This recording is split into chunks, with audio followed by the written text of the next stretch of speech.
Voici le face-à-face du Trésor.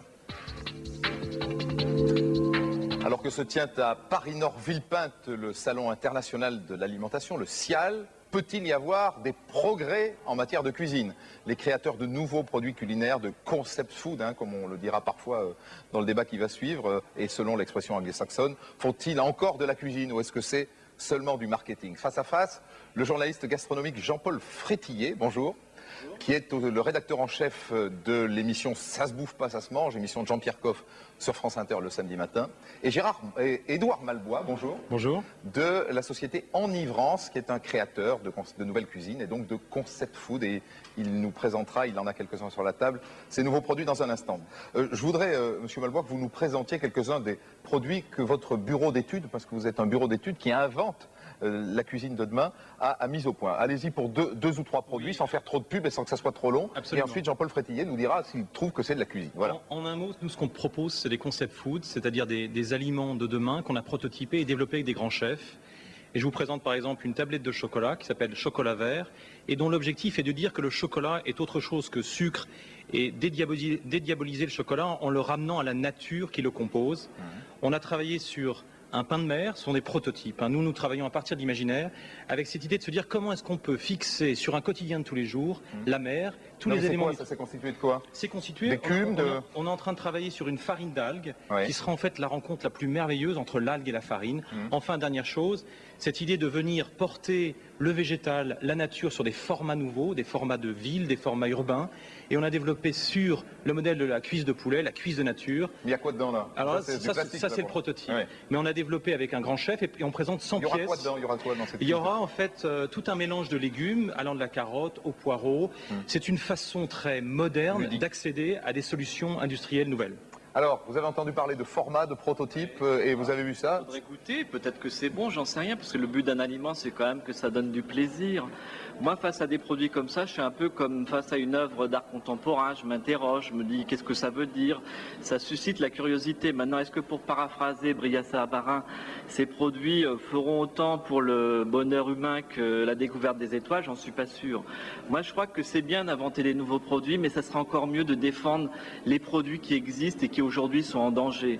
Parce qu'il y a un vrai patrimoine gastronomique en France. Par exemple, je prends le camembert. Vous savez que dans le camembert, il n'y a plus qu'un seul producteur fermier. Pareil dans le Pont-l'Évêque.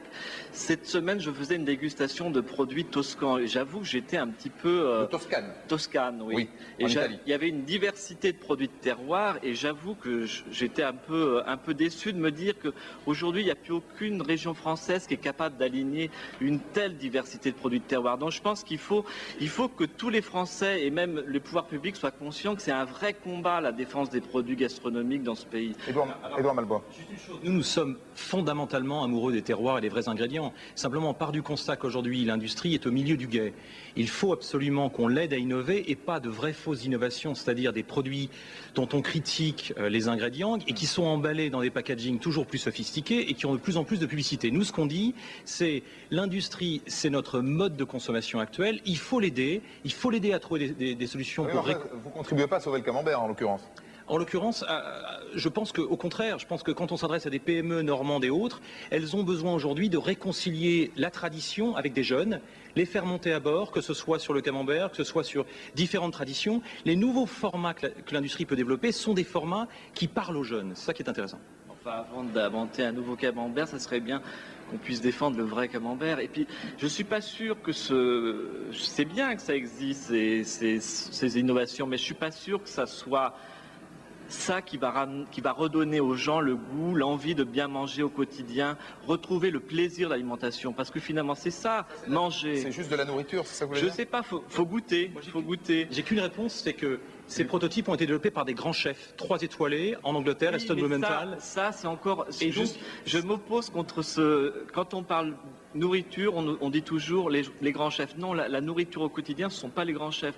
C'est quelque chose qu'on fait dans sa cuisine. Oui. C'est quelque chose de simple à cuisiner le soir qui donne du plaisir à ses enfants, qui donne du plaisir à table et c'est ça bien manger. Et ça peut être très simple, un œuf sur le plat, un potage de légumes, c'est simple à faire et ça peut donner du plaisir. On n'a pas besoin d'aller chercher les grands chefs. Des cuisines de nature, c'est ça que vous voulez Mais dire. le plaisir au quotidien de la cuisine, nous on est archi pour. Simplement, il se trouve qu'on mange de moins en moins à la maison, qu'on mange en se déplaçant, qu'on mange dans le métro, et que, au fond, l'industrie ne trouve pas de solution à part effectivement des bars qui sont très souvent trop nourrissantes.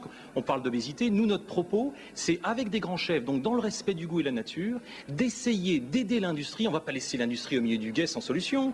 Mais on a des responsabilités. Il parle de grand chef, il y a ce chef espagnol là, Oui, Ferran Adrià. Oui, mais Bon, ce chef, il cuisine des choses étonnantes. C'est intéressant. C'est un créateur. C'est comme un artiste qui lance une nouvelle vague. C'est intéressant. Mais à partir du moment où tous les chefs essaient de reproduire ce que fait Ferran Adrià, ils essaient de reproduire, mais ils n'ont pas l'esprit de Ferran Adrià, donc c'est une catastrophe.